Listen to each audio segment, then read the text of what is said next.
Happily ever... Epilogue! Happily ever after! You're on a path in the woods. Mate, we're clearly already in the cabin. Excuse me? You're clearly... Oh. Huh. So you are. How do you know about the cabin? I didn't get to the cabin part of my opening monologue yet. We've been here before. Well, not here, but I'm sure you know what I'm talking about. You knew about the loop in last time. Not that he was eager to divulge that. Right on cue, here's the new guy. Welcome! I can't say I'm happy to be here. This is a bad place, all stale and wrong. Can't you feel it? Okay, yes, I get it. You've been here before. That's terrible. You know that, right? Because the only reason you would have been here before is if you failed in whatever world you'd come from. Meaning you doomed an entire other reality. But I'm sure since you're so well-travelled, you know that, yes? We know that you keep telling us that, but we've never seen a world end. As far as I'm concerned, that whole conversation is just noise. And I'm stuck on a better question. Where's the other one? The other one? Yeah, a certain lovesick fool has been suspiciously quiet. One might even say, absent. Oh, you're right. It's a little quiet here, isn't it? Maybe that's one of the rules. Maybe only one bonus voice is allowed to be here at a time. Bonus voice? I'm just as important as you are. I'm not saying it's a bad thing. All I'm saying is that it's my third time here and it's your first. You're not unwelcome, but from my perspective, you're definitely bonus. I'm going to describe the room now. The interior of the cabin is vast and regal. High arched windows line the walls, their multicoloured glass casting kaleidoscopic patterns across the stone floor. An iron chandelier hangs from the vaulted ceiling, its many candles lit with flickering light, vaguely illuminating the massive room. This is a house fit for royalty. Before you, there isn't a blade, is there? That's not good. Doesn't matter if the blade's here. We didn't use it last time, and the time before that, she used it to kill us. I see your point, but it's still an option that's been taken away from us. I don't like losing options. Yes, and it's an important one. It's your implement. You're going to need it if you want to do this right. And the fact that you're here, right now, again, means that you have not yet done this right. But it's not there, is it? We don't even get the choice. So, what are we supposed to do? I don't actually know. I'm sure it'll turn up somewhere. It has to. It's part of the whole structure of this place, I think. At the very least, it's important. None of you are going to talk about the mirror. Oh, I see it. I've just been preoccupied with everything else going on. Like the fact that we can rip our own heart out without deciding that's what we're going to do. Is that what happened to you last time? How did that even work? You better not do it again. Lucky for you, the one who did it is the one who's gone. Wonderful. Moving on, I have no idea what you're talking about. There is no mirror. There's only the stained glass windows, the empty table where your blade should be, and the door to the basement. Well, there it is.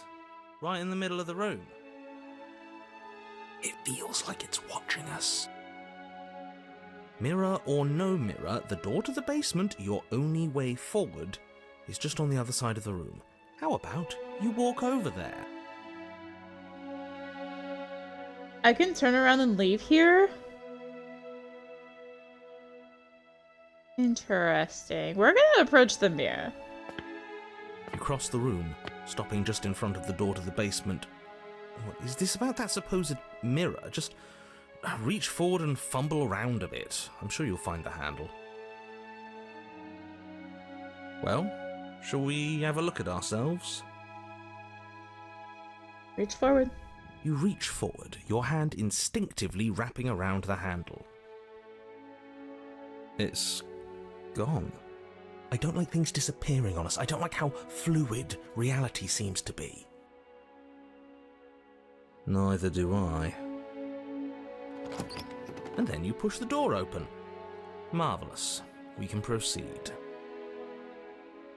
It would seem that the stairs to the basement don't lead to a basement at all.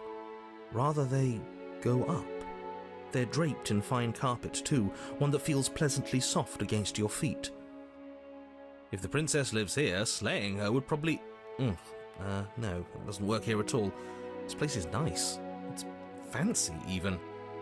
I have to say, whatever you did in your previous lives, I deeply dislike how much it's thrown me off my rhythm. Well, if all of this has thrown you off your rhythm so much, then maybe we don't have to slay the princess. No, you absolutely do. Just because she lives in a nice house doesn't mean she doesn't pose a direct threat to all of reality. It's in her very nature. Am I the only one who remembers how much she changed last time? Does she even have a nature? That is precisely why she poses a threat. I don't know, she got weird for a second, yeah, but she didn't change that. We have to move on. This is a wildly dangerous line of reasoning. No, you can't just say that and not... Her voice, gentle and warm, with an undercurrent of fatigue, rolls down the stairs. You're home. Dinner's ready. As much as I desperately want to know what happened last time, we are not going to examine it. The more we think, the worse this gets. Why are you so on edge? This is much nicer than what we're used to. I'd like to have dinner. Dinner sounds nice. That is the problem. This isn't supposed to be nice, and she's supposed to be a prisoner. I need to stop talking. I need to stop talking. Just go upstairs, okay? And don't eat the food. Lead up the stairs. This hall, like the one below, is grand and beautiful. Torches bathe the room in warm, comforting light, just enough to illuminate the tapestries along every wall, woven with scenes of chivalry and courtship and romance. The many cloth eyes are fixed on each other, gazes averted from the long table in the centre of the room, the princess seated at its far end. Your pristine blade glints in the weak torchlight, hanging from a golden chain around the princess's neck. So that's where it is. And the tip is already pointed right at her heart. Okay, everything is falling back into place. All you have to do is cross the room, push down a little, and the entire world is saved. That's easy. Isn't that suspiciously easy? There has to be a twist. There has to be something waiting for us. You saw what happened to her last time. She's not what she seems. You're here. Now we can start being happy together. Why don't you sit down? Wouldn't that be nice? As the words leave her mouth, the torches flare and a chair swings in from behind, knocking your legs out from under you. You're forcibly seated at the head of the table. Isn't that better? It is better, right? What is this place? It's our happy ending, just like you asked for. It's everything we're supposed to have ever wanted. What are we supposed to do now? Oh, right, dinner. I totally forgotten about it. The flames burn bright and a shadow dives across the table. In its wake, it leaves a feast. Go ahead and dig in. I'm sure you're hungry. Remember what I said. Oh, but it looks so amazing, and after everything we've been through, we could really use a break. Are you sure we need to be so concerned? I'm not sure about anything, and that's the problem. For what it's worth, I generally don't think one should trust strange food that magically appears on a table. But nothing here is exactly what I expected it to be, so make of that what you will.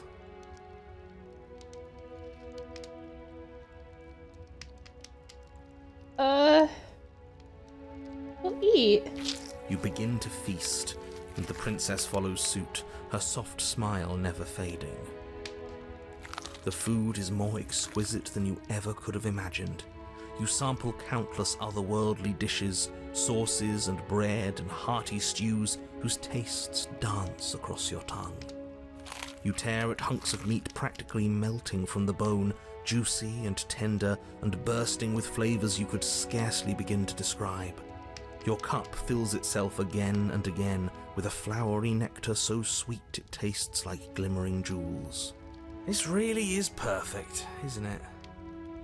It is the best meal you've ever had. But then it's over, and you're just as hungry as when you began. Wasn't that perfect? We should do it again. The shadow washes across the table, clearing and replating. The feast is once again laid before you. The food is good. Again, you tear into golden crispy flesh, dab at the slurry of aromatic sauces on your plate with thick-crusted bread, sip your goblet of sparkling gems. But you have done this already. And then it's over. And you're just as hungry as when you began. You're still hungry too, right? I know this wasn't as good as it was last time, but we just have to do it again. That's all. It'll be perfect if we just do it again. So the shadow sweeps over the table, clearing the old and laying out the new. And so you do it again. The meat is fine, the bread is fine. You sample the side dishes and they're fine too. You finish your goblet, the liquid within no longer glimmering on your palate, instead leaving your mouth coated in a tacky film. You put it down and it fills again. You do not drink more. So we had a mediocre meal. It's not a big deal. That's the trap. It wasn't mediocre at first. It's trending down. We're just getting a little sick of it. So what? We just have to try something new. I'm sure we won't be stuck eating the same meal forever. Regardless of quality, it's over again, and you're just as hungry as when you began. Again. No, something was wrong that time. But maybe I was just tasting it wrong. It looks just as good as it did the first time. It shouldn't taste like this. Again, the shadow replaces your feast. And again you eat. The meat is greasy. The bread is tough, its crust hurting your jaw as you chew. The grey vegetables are barely worth the effort of picking through. You don't even touch the goblet, its sickly sweet aroma utterly unappealing. I'm so tired of eating. At least you still have the memory of how good it was the first time, right? I'm so tired of this. As the words leave her mouth, one of the torches on the wall sputters and then goes out entirely. What just happened? Did I do something wrong? A light went out. Maybe a coincidence, but maybe not. As if in response to the dousing of their brother, the other three torches blaze brighter, their flames licking at the walls. Their shadows deepen, dancing angrily across the stone.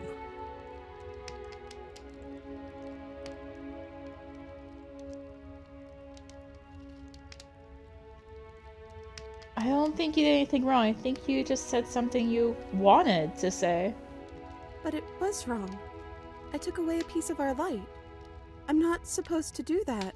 I don't want him to be upset with me. You said he. Who is he? He's the voice that whispers sweet nothings in my ear.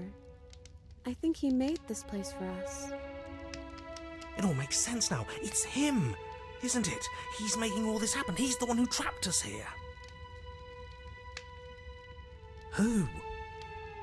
The lovesick one. The one from last time. He's not gone. He's just with her now. He's the shadow.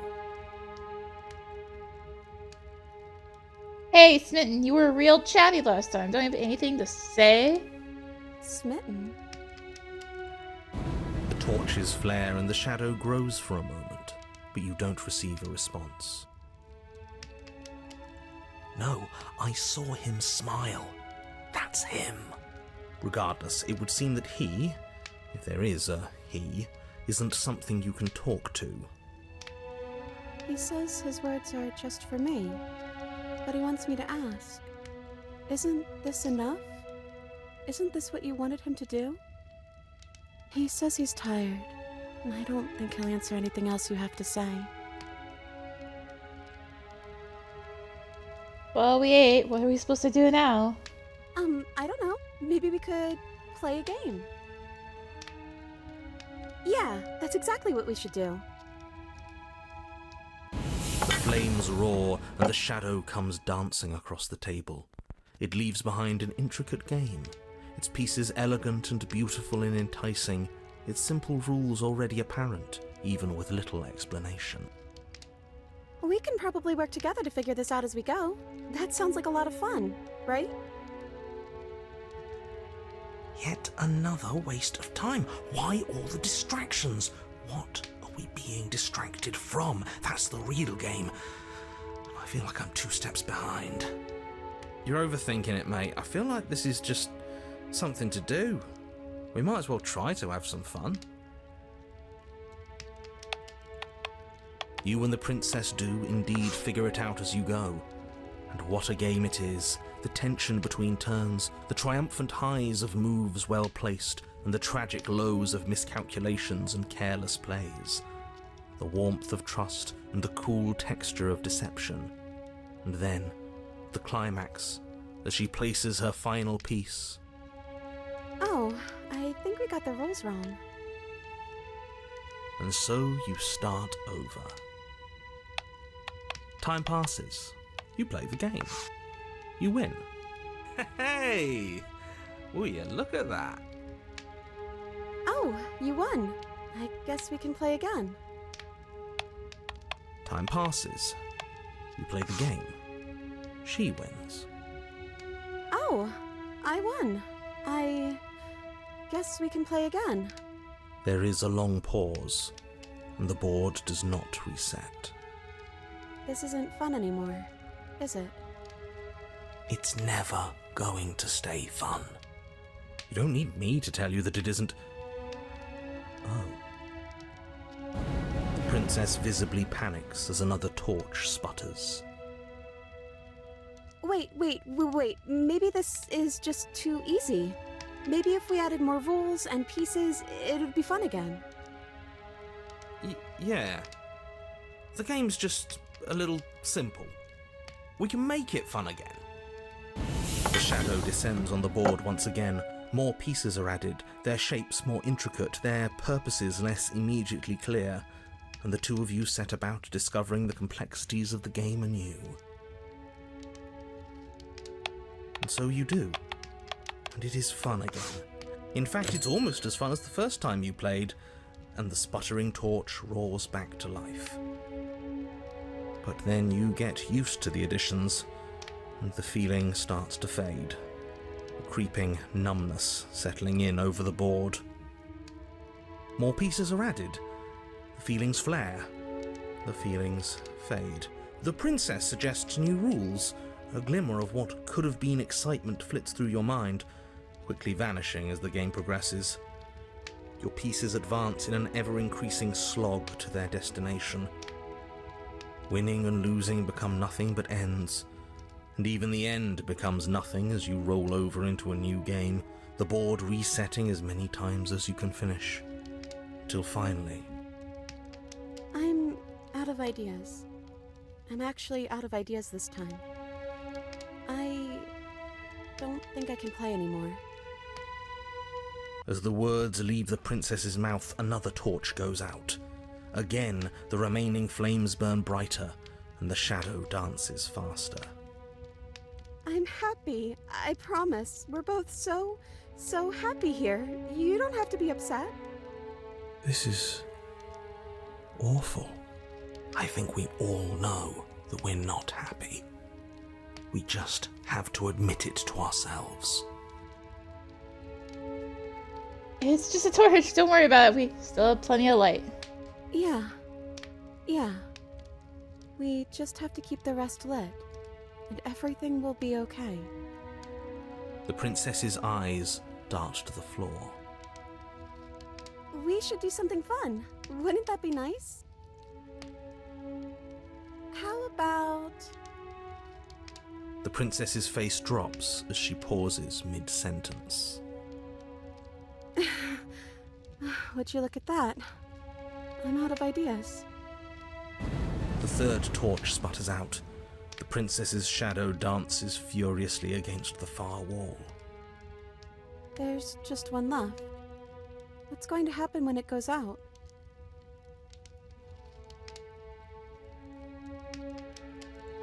But don't worry what's gonna happen. If you could do anything in the world, what would it be? What would you choose? I think I'd like to dance under the stars.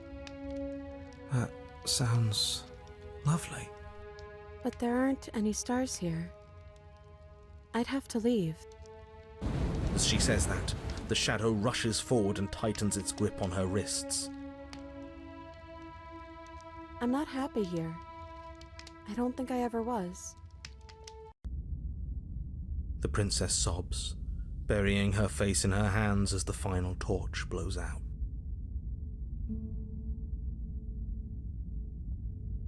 You can open your eyes. I'm still here, you know? She raises her head, mascara trailing down her cheeks. So you are. It's dark in here, isn't it? The princess's eyes dart to the floor. Well, we can't sit here forever. That part of us is over. The princess pushes herself from her chair, and you instinctively do the same, waiting by the top of the stairs as she quietly crosses the room. Do you still care about me?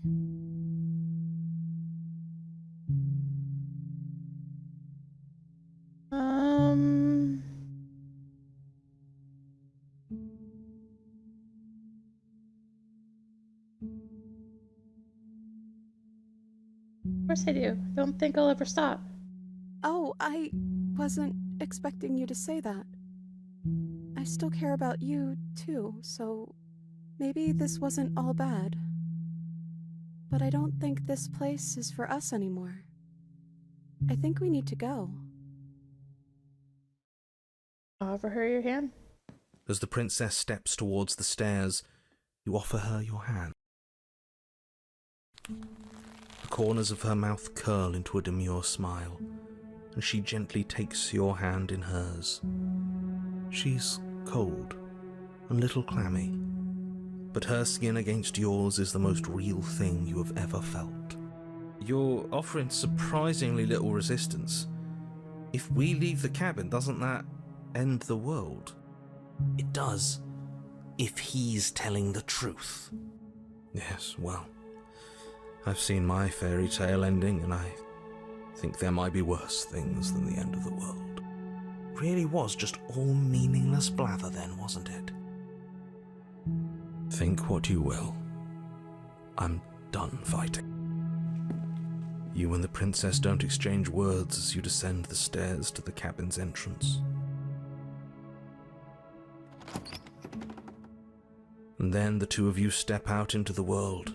I think this is the end of me, even if it's not the end of you.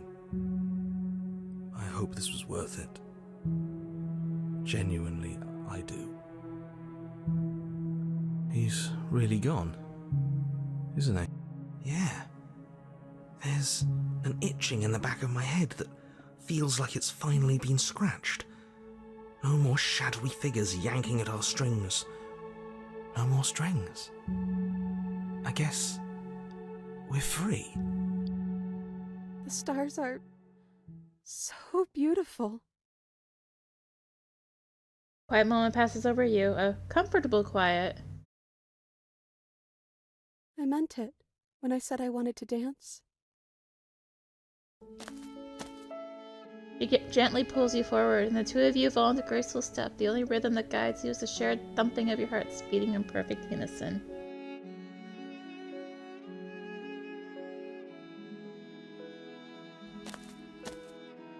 Her face, worn and tired, brightens the faster you move, a soft, sad smile widening and widening until it reflects only genuine affection.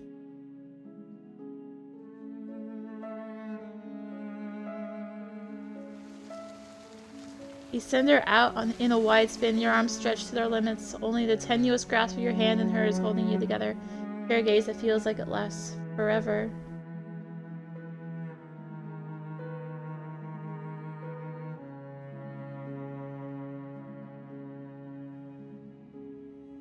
Thank you for taking me here. This is nice, even if it's a little cold outside.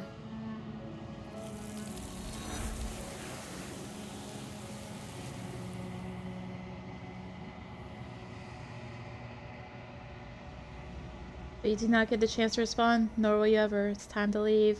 Memory returns. She's gone. Where did she go?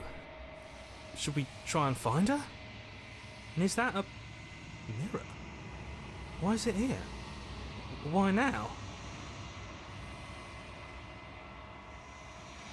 Of course you're scared. This is the end for you, but it's not the end for me. What is that supposed to mean? Whatever awful thing I felt before, it feels so much worse now. Can't even trust ourselves. Approach. You approach the mirror. Gaze. Silence as you reach for it. They're gone once again. The mirror always makes them leave, but you need to see what's in it. You've grown. That trophy nice still, though. You find yourself in the long quiet once again. You're at the cabin. Approach. Flickering lights in empty cityscapes become pockets of vitality and movement. I am more than I was before. Whenever you are ready, I will wipe your slate clean once again.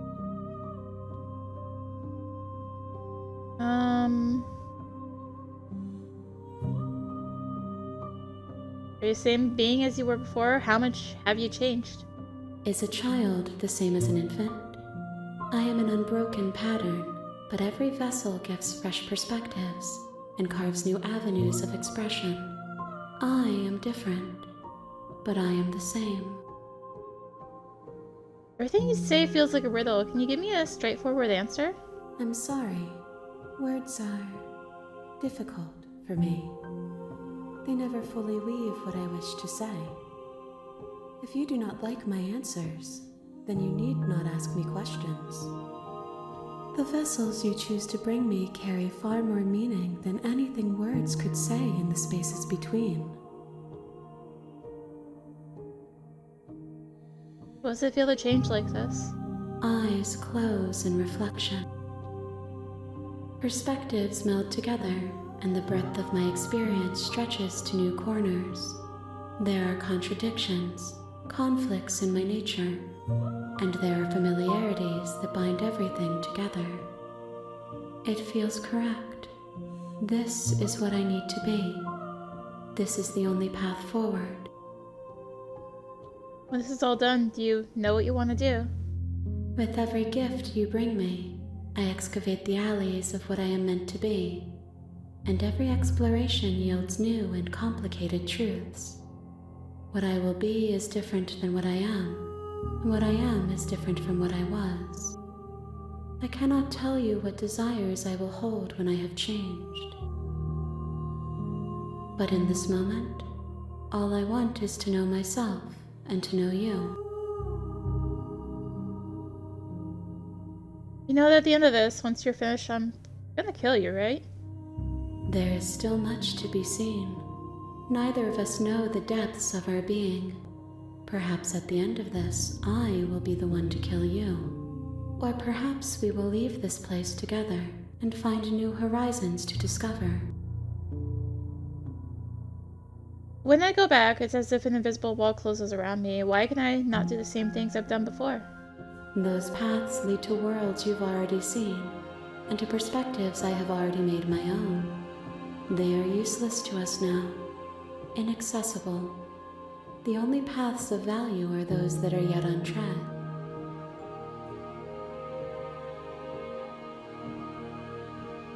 You have been kinder to me than anyone else I've met. Thank you. Why wouldn't I be kind to you? You are the only thing I know that isn't me. What do you want me to bring you next time? Gifts aren't what someone tells you to bring them. My joy is in seeing what you choose. There are no wrong answers, and every perspective illuminates my shadows and shares new secrets. Do you have any thoughts on this vessel? This one is a songbird in a cage of gilded shadows. She will make for an honest heart. Do not mourn her. She has finally learned to sing for herself. So you don't have any preference on how you'd like to change or grow? My preference is for you to show me what you would like me to see. I cannot know the ways I wish to grow, for I have yet to feel them. It is you who guides me down the thin trail of perspective and memory. I don't want to hurt you, but the more times I go back, the worse I fear things will be. The vessels are shaped by memories of you, but their impulses are drawn to the edge of the long quiet. To them, you are a gate to something more, and any hurt you've caused them is understood as a fair price for freedom. But they are only thoughts and perspectives. They are not me. The wounds they've suffered carve texture around my heart. Without them, I would be as I was before. I would be alone and without sensation. I could not feel the joy of having you by my side, for I would not know your absence. How many more vessels do I need to bring you? If I am to be an ocean, you have nurtured me into a pond. My waters are shallow and murky, and I yearn for more perspective. You will have your rest in due time, and I am sorry for the burdens I place on you. Ready to go back? I will long for your return, but it will give me time to reflect on what I am. We will meet again. Everything goes dark, and you die.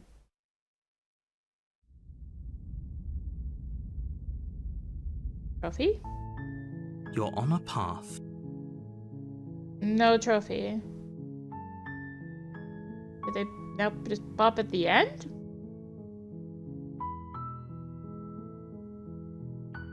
Anyway, I'm confused now. Thank you for watching. If you enjoyed the video, consider tossing a like, comment, subscribe, click the little bell for notifications. Also, consider coming to hang out on Discord. Get notifications there as well. I'll find a link for that in the description below, along with the links to me on social media. So thank you again for watching, and a huge thank you to Serenity Forge for the code. And until next time, this is rinimt signing out. Bye!